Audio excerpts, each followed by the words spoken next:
Welcome to End of Life University on YouTube. Today I'm sharing with you a conversation I had with two guests, Trina Wacasey, who is a home funeral guide and end of life doula, and David Perfito, who runs the first aqua cremation facility in the state of California. And they're talking about the work they each do and how they've been collaborating over the last year or so to make the care better for families who are helping their loved ones at the end of life. So I think you'll really enjoy this conversation.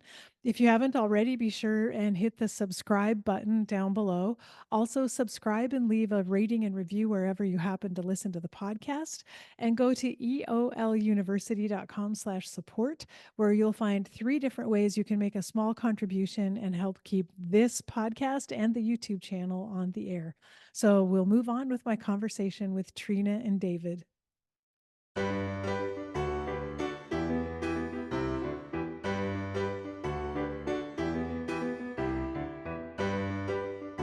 Today, I'm so happy to welcome two guests to the podcast, Trina Wacasey and David Perfito.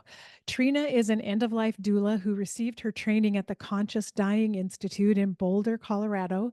And she also trained as a home funeral guide with Final Passages. She is the founder of Creating Honoring Spaces, which offers hands-on, in-person guidance and support to those families who prefer to be more involved in the oversight and care of their loved one's body for a few hours or a few days after death. And you can learn more about Trina's work and what she offers at her website, which is creatinghonoringspaces.com.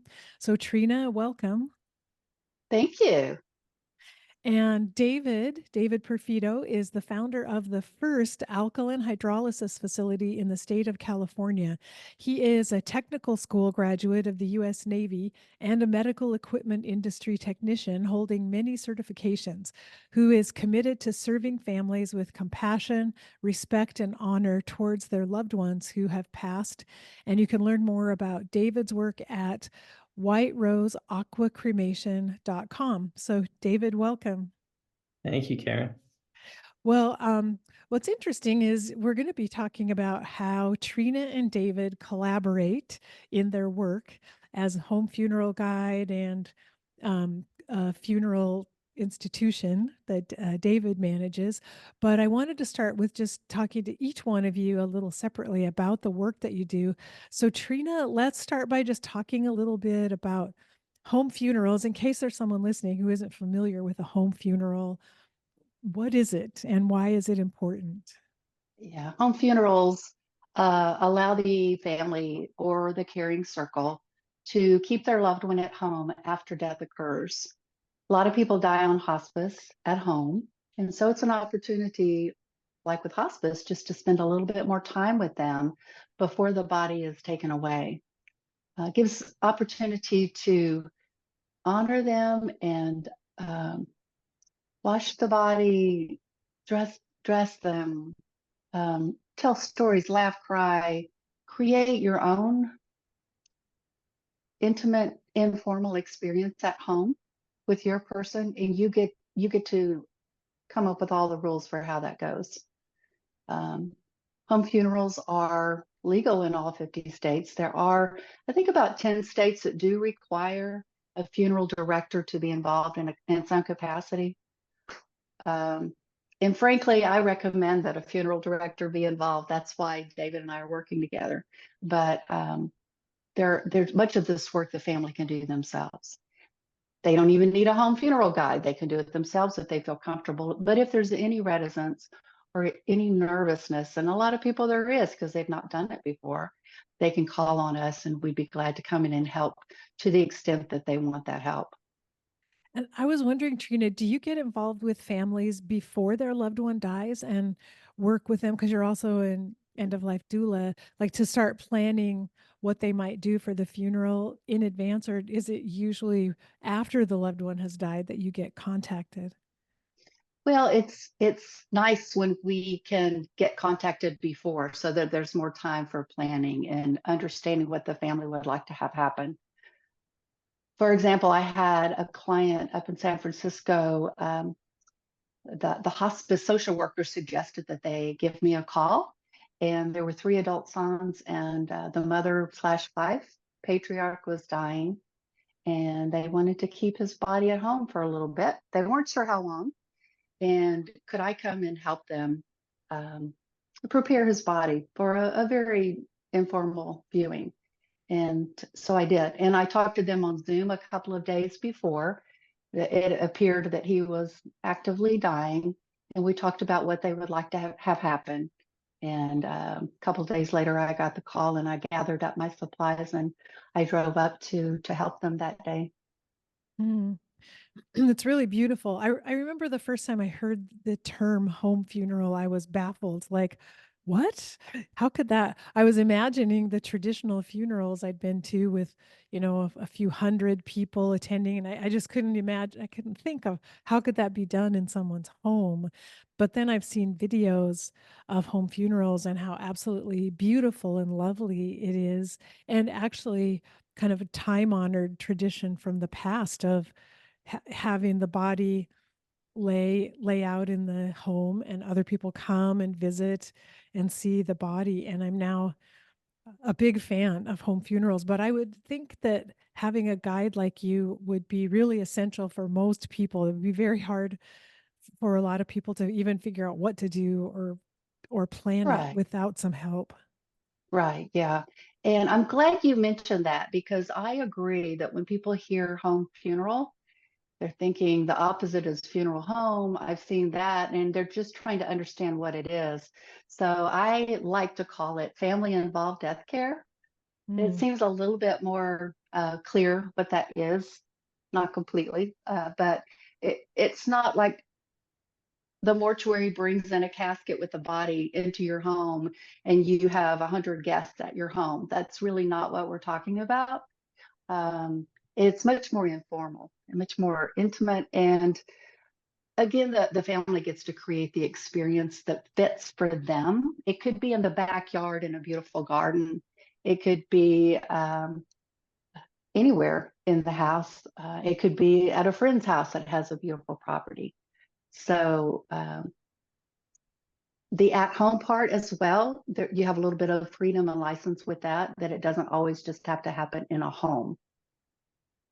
And it makes sense to me I like when you call it family centered death care, because then that opens up possibilities in my mind, because you could keep the body at home and do rituals together as a family, have your own sacred ceremonies at home, but then still have a larger memorial service somewhere else at another Absolutely. time. And so you're not limited. You can do all of those things, um, but having that time at home, especially when someone has died at home on hospice, it's just such precious time to be able to extend that sacred space and stay together as a family.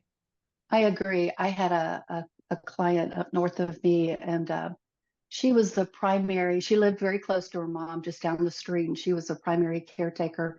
She had some siblings, adult siblings coming in to help care for her. And she was getting close, she was actively dying.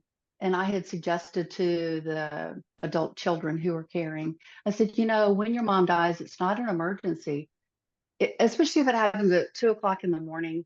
Don't feel like you have to immediately call the mortuary and have the body removed. Spend time with her, have a cup of tea and just take a breath. And this particular client, after her mom had passed, she told her siblings she wanted to do that, and she did. And she thanked me for that. And I thought, well, that's very sweet of you. You don't have to thank me. That's your right to do that. But she had to convince her siblings that it wasn't a gross or weird thing to do, because they thought, why would you want to be with a dead body? There's all these things in our culture that tell us that there's something wrong with that. And it gave her so much peace and healing just to take a breath and spend some time with her mom. And in the morning, 8 or 9 o'clock, they called hospice, and then they called the mortuary. So, I'm not even talking about big extravagant events. Just take some time to Mhm. be with them after death has occurred, to really um, see, understand and grok and witness what has happened. It's a big transition. uh, and don't rush things. You don't have to. Exactly.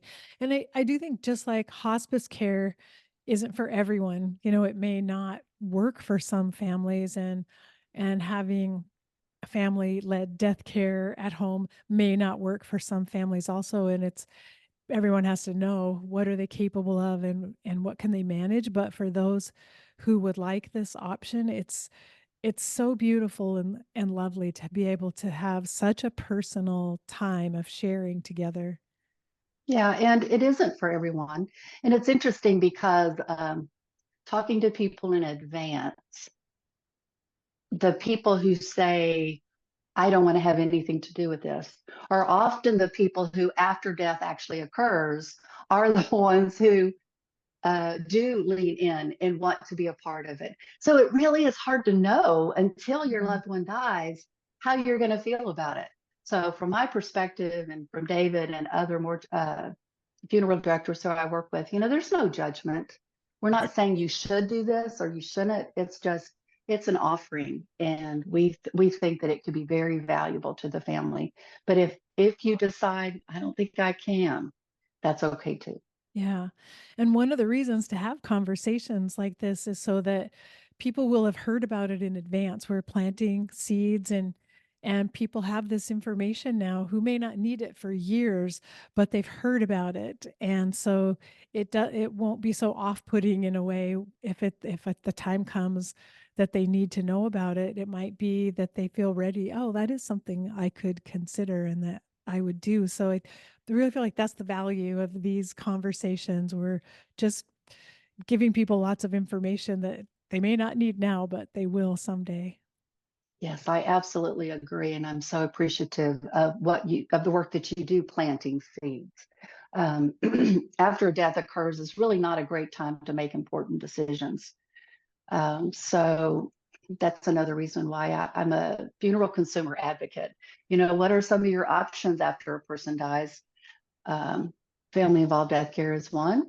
Aqua cremation is another, and natural organic reduction and green burials. And people just don't know about Mhm. all of the opportunities. Frankly, they don't want to talk about it, many people, until they're confronted with it and faced with it.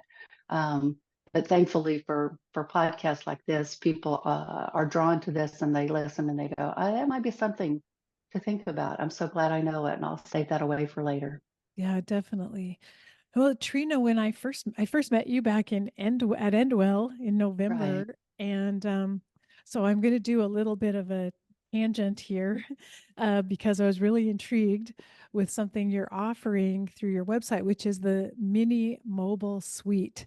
And I Right. want you to explain to everyone what that is, just because it's so novel. I've never heard of anyone doing this before. So would you tell our listeners about that?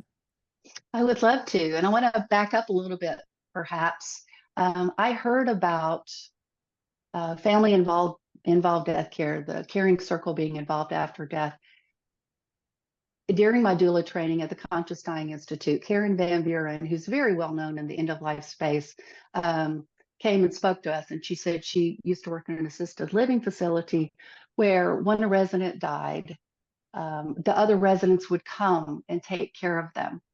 Mm. And I was just so intrigued by that notion. It sounded so loving and beautiful. And because I know now that a lot of times when a person dies in a skilled nursing facility or any facility, they close the doors. We take the body out the back door in the dead of night because we don't want anybody to see what has just happened. And I thought, why do we have to treat death that way? So she's the one who introduced me to this idea, and then I also did an intern or apprenticing stint at the Natural Funeral in Lafayette, Colorado, after my doula training to observe what they do. And one service that they offer is called Reverent Body Care. And it is when a person doesn't necessarily want to do a home funeral, but they do want to spend some time with their person. Again, it's informal, it's intimate, it is within the property where the natural funeral resides. They have a little chapel and they bring the person, the body in, and people can just be with them. And again, I think that's just a really different experience than a formal funeral or memorial service. So I wanted to bring something like that here to California. And I thought and looked and thought about becoming a funeral director, opening a funeral establishment. What could I do? And I came up with this idea of a mini RV. Instead of me buying or renting a space to do this work, what if I just had a little RV? And so I found this company in LA. It's a little startup company called Happier Camper. And they build these precious little egg shaped campers. They're 8 by 10, and they have a large hatchback in the back, which makes it easy to bring a body in and to take a body out for the family. I looked at some other RVs before I found them, and the doors are so tiny, it would be very difficult to get a body in and out. So when I found them, I got really excited. And I purchased a Happier Camper, brought it up here, and designed and decorated it. I spent a year on sabbatical in an RV visiting intentional communities around the US on my own. And before I took that trip, I completely tricked out my RV and I made it my own. And so I just like design and I like little spaces. And so I worked really hard since I've had it to create this warm environment that people would feel safe in using for this purpose of keeping their loved one. It's a little neutral zone is what I call it, because I know some people don't feel comfortable with having a decedent, even their loved one, in the home. But if the Happier Camper or mini mobile suite is what I call it, is brought to their home, it's private, and they could use it on their property, I felt that that might be an opportunity for people to choose this option if they wouldn't normally consider it. I just love that idea. It's so creative and it really makes sense. First of all, you're a small business and you don't need to Right. be investing in a facility or even trying to rent a bigger space. This seems very practical and you can go anywhere with it. And so you can serve a very large community with this one vehicle. And I really like the idea and the novelty of it. Thank you. Another purpose, there's several uses. One is to offer it to clients for medical aid and dying. I have served a number of clients that who died in a small room in the house, or yeah, it was in a house, and I thought, wouldn't it be lovely? I mean, we always try to make it nice and warm and beautiful, but wouldn't it be nice if the last thing they saw was the Pacific Ocean or a redwood forest? And so that's another purpose or use or value of the mini mobile suite, is to bring it to people for that use. Mm. Um, the other cool thing about it is it you can transport your person to the crematory or to a green burial cemetery. There's Parisma Cemetery in Half Moon Bay is 45 minutes away from me, overlooking the Pacific Ocean. So a family could take their person to Parisma Cemetery and do the transport and have a service there themselves. And it could be very informal and very beautiful.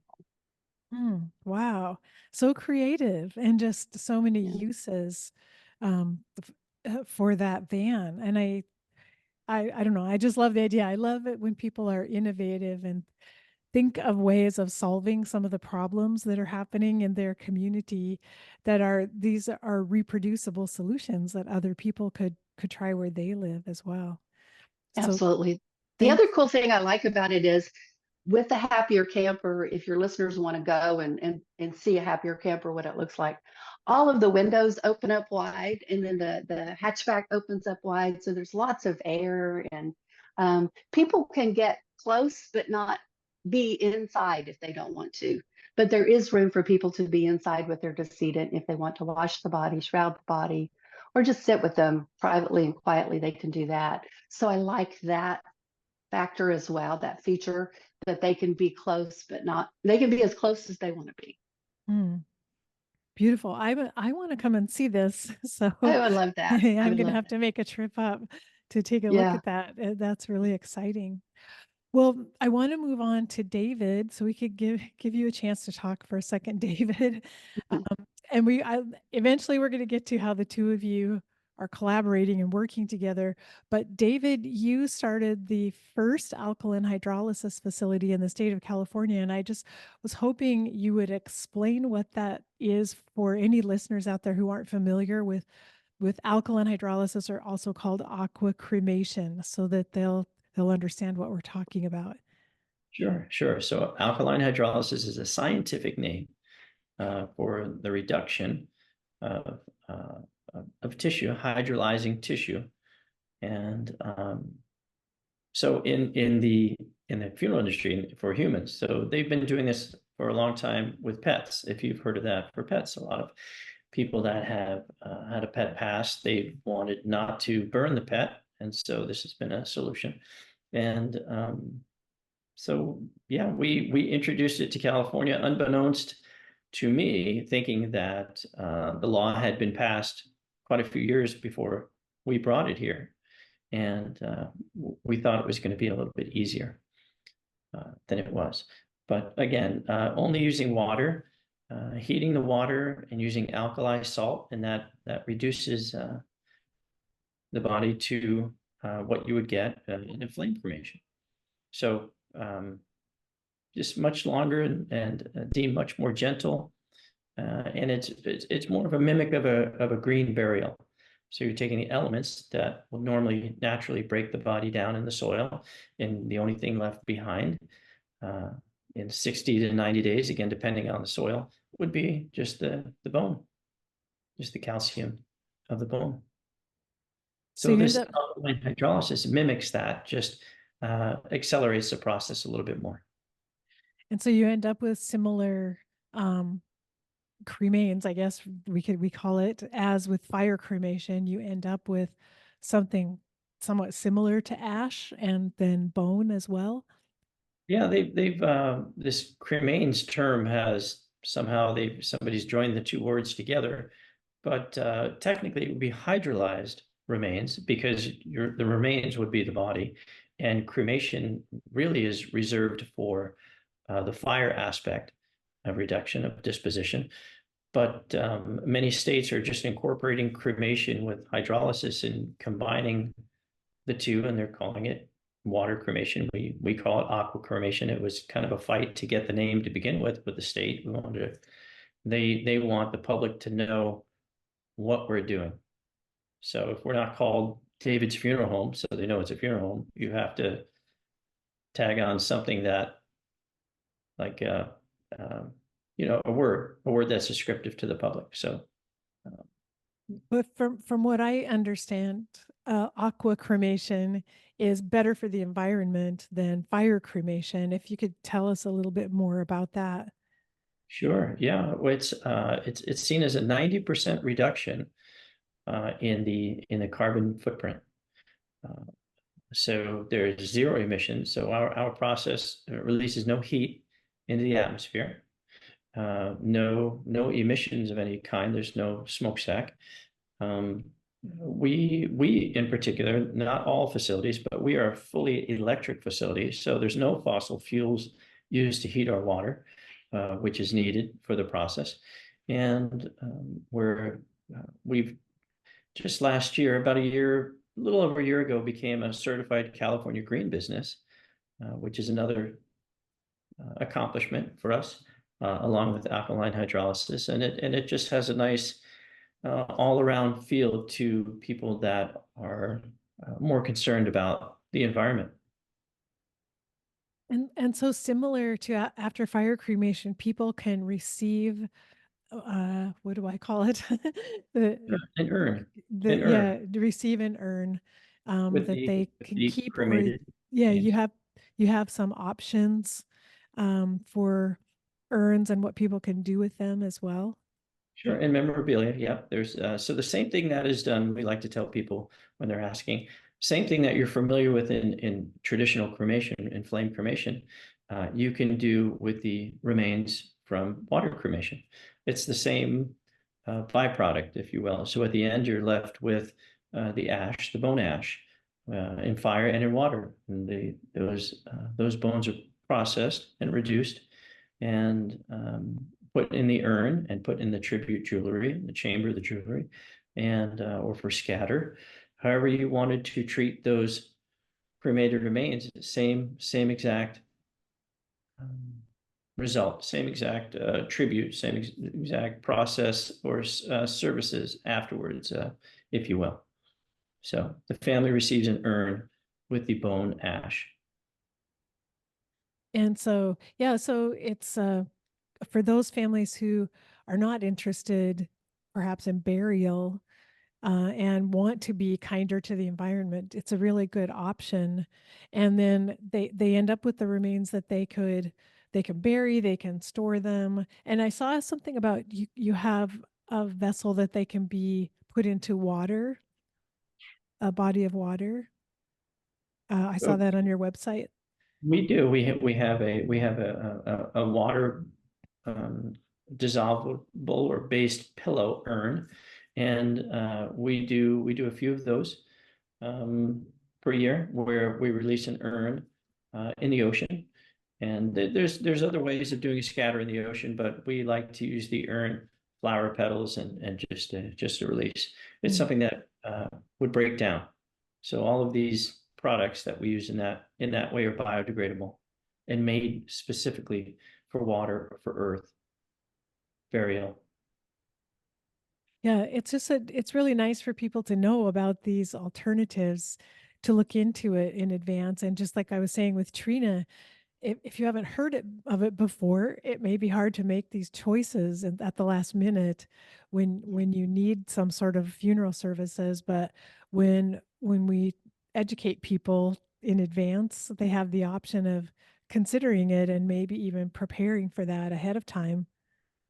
Yeah, I think any last minute decision in any area of our lives can always be difficult.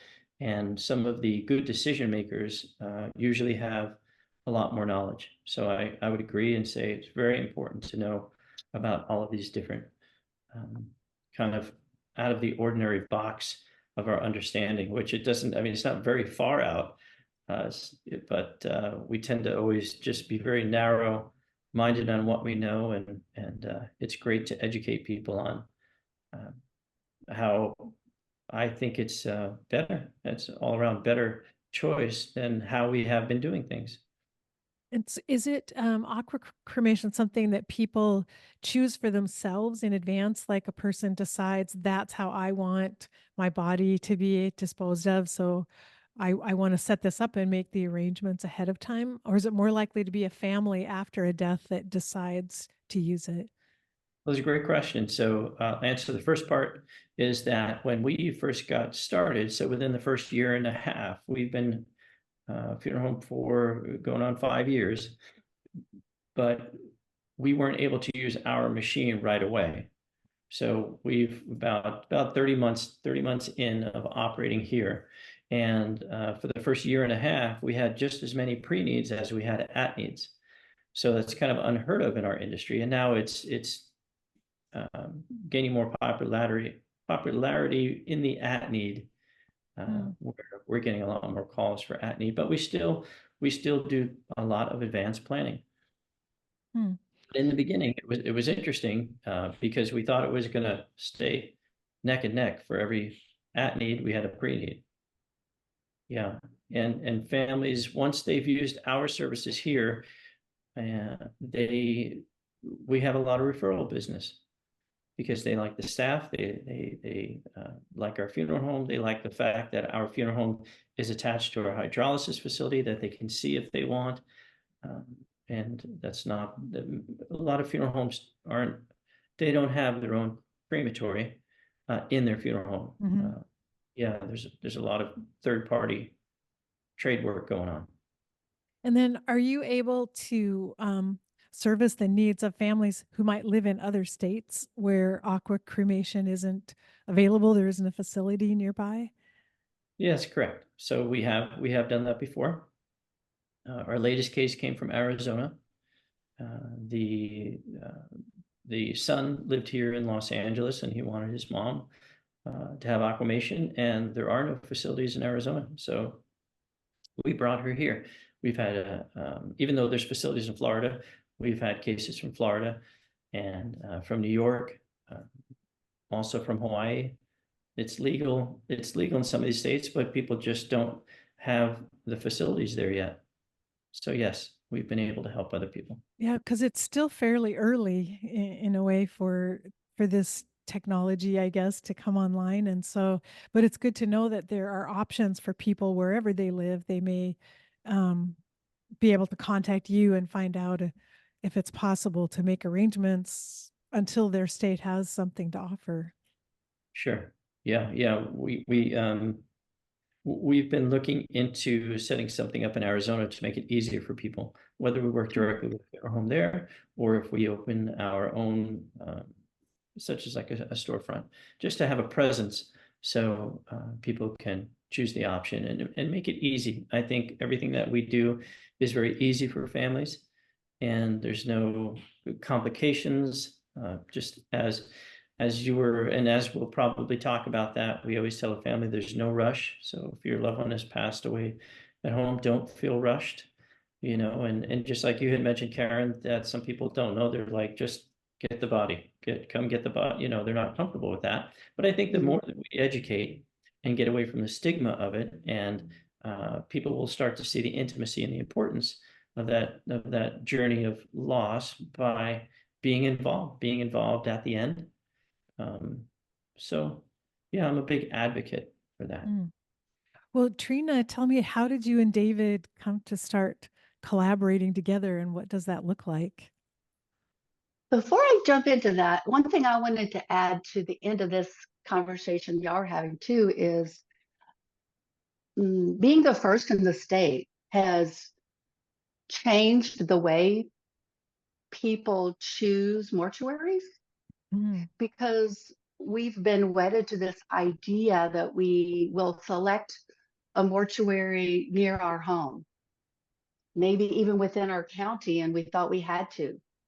And so having facilities like White Rose in Escondido, they can come from anywhere, and I think that's an important feature to remember, to consider. The same thing with natural organic reduction. It's been legalized here in our state of California, but it's not in place yet. All the rules and regs and everything won't happen until 2027. So if somebody chooses that, we would send them to Washington or Colorado or wherever. And so the constraints that we've all been operating under have changed. Yeah. And that leads into how David and I collaborate. I met David through the funeral director who helped him open up his business. Her name is Kelly Guyon, and she used to work for Tulip Cremation. I was desperately looking for a progressive funeral director, and I saw Tulip, and I went on LinkedIn and I typed in Tulip. Her name came up, and so I reached out to her, and she was no longer with Tulip. But we still talked. And so she was doing some consulting. And I said, would you be open to filing death certificates for my clients who choose family involved death care? And the reason I wanted that was because here in my area, I live in the Silicon Valley. It's very expensive here. And funeral homes charge a lot of money. That basic service fee that a lot of funeral establishments charge can be anywhere from, I found, $450 to about $4,000. The basic service fee, that's not all the other stuff. And I thought, if I encourage a family to do family involved death care, I don't also want them to have to be constrained to a funeral establishment who's also going to charge them $4,000 for that basic service fee. Definitely they would say no. I wouldn't recommend it. So I started just trying to find a funeral director who would just do the parts and the pieces that I think are the most difficult for the family to do themselves. And I think filing the paperwork is one of those challenging pieces. Funeral establishments have what's called the electronic death registration system, or the EDRS. I think all states have them. And funeral homes have access to the electronic death registration system, and counties and the state, but we as individuals don't have access to that. So we could go and we could file a death certificate with our county, just send in a piece of paper and say, here, can you help me? But where I live, they would say, no, we're too busy for that. That's a one-off situation and they don't have the staff to take care of it. So I thought I want to work with a progressive funeral establishment who won't gouge my clients to help. And Kelly introduced me to David, and we started talking about what that could look like. David, do you want to talk about how it came to be from your perspective? I think That's kind of I how. think that was a perfect description, and I'm so happy that she did introduce us. I know that it was just a business idea that she had brought to the table. Yeah. And because she was going to have to use our company account. That's the way the registration system works. You have to be part of a funeral home. Even though you're a funeral director, it doesn't mean you could just kind of log on. So she brought that business idea to me, and I thought that was great. And actually, yeah, it was a lot more expensive proposition, and we've lowered it just because it doesn't have to be, and then especially in collaboration for a family and helping family, we just want to help families.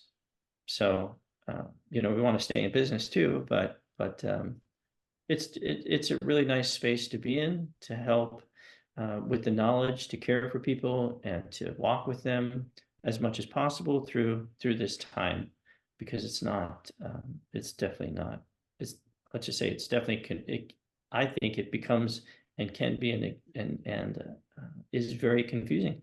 No matter how much knowledge or training or exposure you have to it, I do believe that yeah, the confusion sets in. And Yeah, I had some it feels like a lot of times doulas and funeral directors are at odds with one another. It has to be all natural, the family does everything, or it has to be work with a funeral establishment, but it can't be both. And I just see so much power in the two of us working together on the behalf of the family, because there are aspects of this work that I'm not an expert at, I'm not a pro at, and I want to have experts working with me to make sure that the family has all of their needs met, all of their questions answered. And, it can be anywhere on that continuum. I'm not saying it has to be this or that or this. It can be anywhere on the continuum. And I love that idea.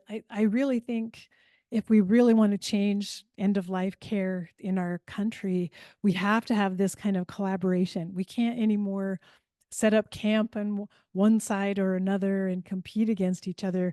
We need to all bring our creativity together and collaborate. And that's what I'm really excited by what you're doing, and finding that your goals align for the families that you work with. You're not at odds with each other. You can work together to help families achieve what they would like to have for their loved one at the end of life. Right. And we meet weekly now and talk about our what we want to offer clients. And one thing David and I have come up with, we've been talking since last summer about this collaboration, is that David doesn't really have a funeral home. He doesn't have an establishment for people to come in and do a ceremony for 150 people. And that's not really what he wants to do. That's not why he opened his business. He wants to do aqua cremation, and he wants to do it the best for his clients. So it's like we fill a gap for him, that we can show his clients how to do the work before they pick up the body and take the body into his care. So that helps both of us. Another conversation that we've had is that first call. When someone calls the mortuary, when they call White Rose, I asked David if he would instruct his staff to ask the question, would you like to keep your person at home for a bit? Because what I've found is if you don't ask the question, they're probably not going to ask it of you because they don't know they can. They don't, yes, they don't know it's possible. Yeah. And it's just an offering, it's an opportunity, little time, maybe an hour or two. Maybe you'll discover you want them to be there for a day or two or three, and that's fine as well. It normally takes about 3 to 5 business days for that final disposition permit to come in from the state when the mortuary files the death certificate. So there's about 3 to 5 days usually in there that the family can decide where they want their decedent to be. Hmm. And so then, Trina, do you find sometimes people that you're working with in advance before the loved one dies are more and more interested in ideas like aqua cremation or more environmentally friendly disposition? Yes, absolutely. It's interesting. I think that there's a natural overlap in the kind of stuff that we're doing because it's natural. This Mhm. is like a natural goodbye, and this is a natural disposition option. Same thing with green burials. Same thing with natural organic reduction. Our clients just kind of overlap, naturally overlap. Would you agree, David? Yeah, yeah, absolutely. I think that there's a space that is becoming more and more popular. And yeah, I would say they go, they go hand in hand. Yeah. Yeah, The I people think, who like one kind of get the benefit of the other. Hmm. Yeah. yeah, exactly. People looking for alternatives to status quo and how we used to do things. People who want to care more for the environment and be more gentle with everything at the end of life. Right. I have served on our local Funeral Consumers Association, and it's interesting that I find in these organizations that they as well promote cremation and burial. And they are advocates for the consumer, but they really are just pushing two things. And I'm like, well, we need to open up and help the general public understand that there's a lot more available than just flame cremation and burial, and that we need to get away from thinking about pricing so much. Flame cremation, you can get the best deal here, or you can get the best deal here. There's more than money. And I don't mean that you should spend all the money in the world. I just also don't think you should go with the cheapest option just because it's cheap Mhm. if you're not getting great customer service as well. And I'm concerned that even on reviews and things like that with Yelp or Google or whatever, that a family might think they got great service and yet they got taken advantage of because they didn't do their homework. They didn't compare the services to determine, was this a good value for my money? So obviously, I'm a big proponent of um, just fair pricing for consumers as well, and helping them know about all their options. Yeah, well, this, as you said, this makes so much sense, your collaboration and kind of filling in the gaps for one another, but you're able to offer more complete service and help to those families in need by working together. Absolutely. And it is a little bit of a challenge because we're 7 hours apart.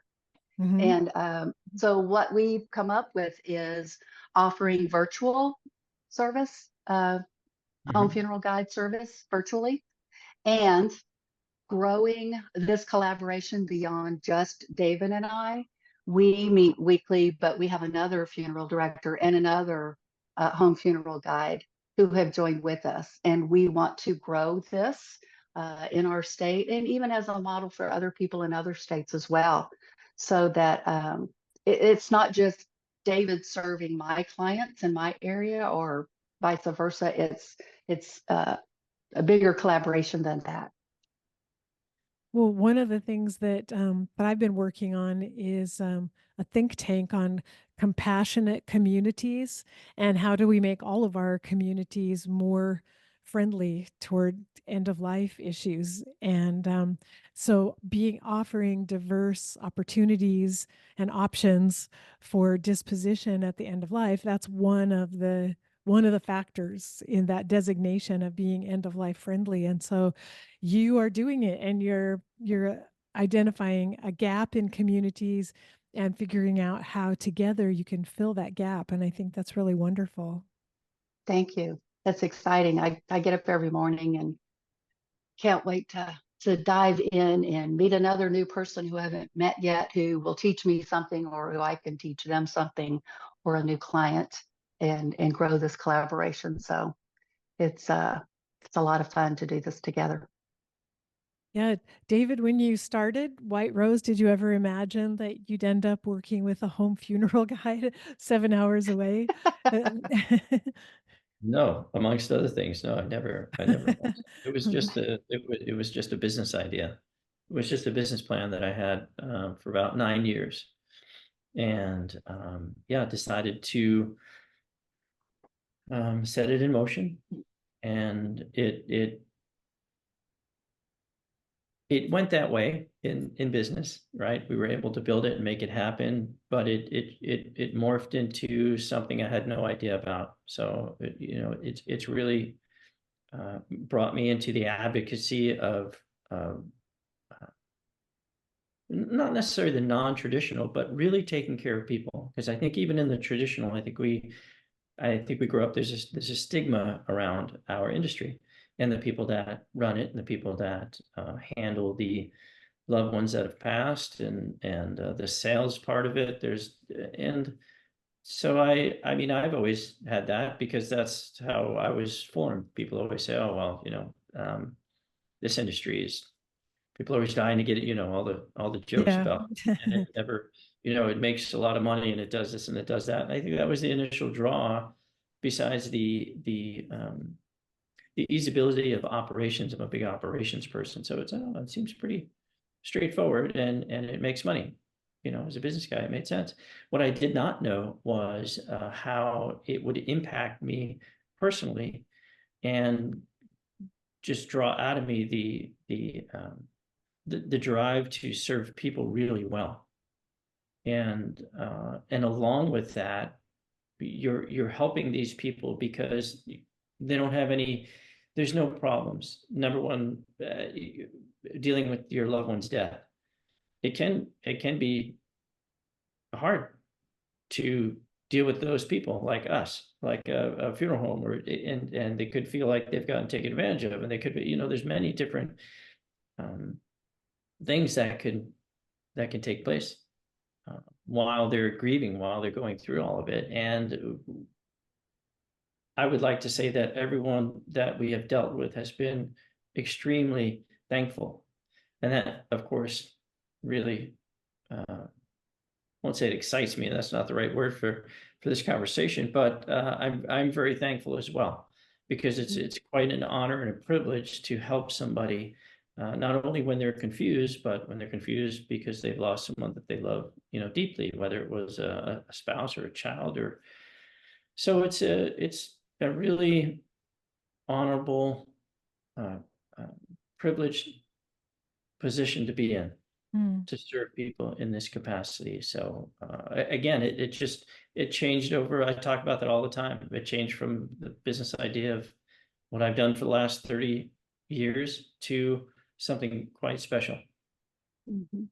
It's beautiful to hear that, because I think working in this end of life space, it's unlike any other area of business that you might enter into, and it does change you because it's so human and so deep and basic in a way to all of us, to all of life, to deal Yeah. with death and dying. And so that's really sweet to hear that it's had an impact on Yeah, you, and it's very, yeah, they think it's very complicated. I was just saying, I cut you off and I apologize. I think it's very complicated, but you said the word is simple and helping people. And it's incredibly simple in that way. And the idea, the notion being that it's community, and we're, you know, it's nice to be encouraged and to help somebody, to, you know, I mean, does it get more simple than that? I think that's all there is, really, when you think about it. Yeah.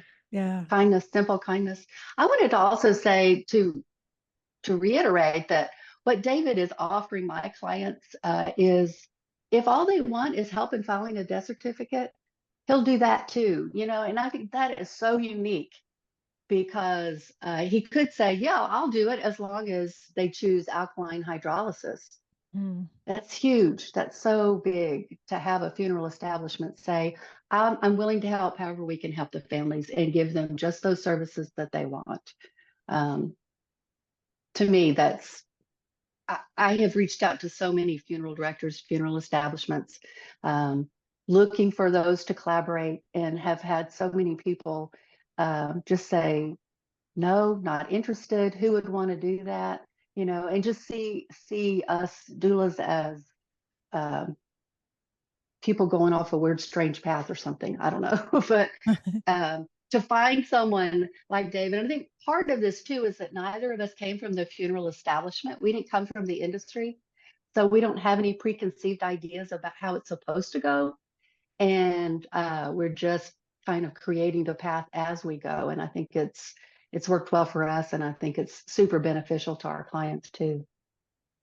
I love that. I love that you've come to the work with open minds and open hearts, and you're doing the right thing, and then forging a new path with a new twist, as you said. And I think that's Yeah. wonderful.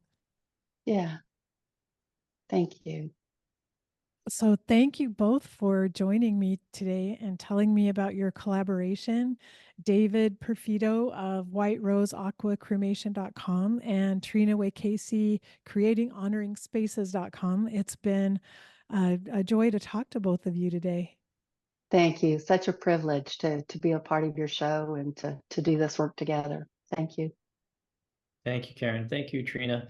Um, yeah, a big part. You guys are both a big part of everything that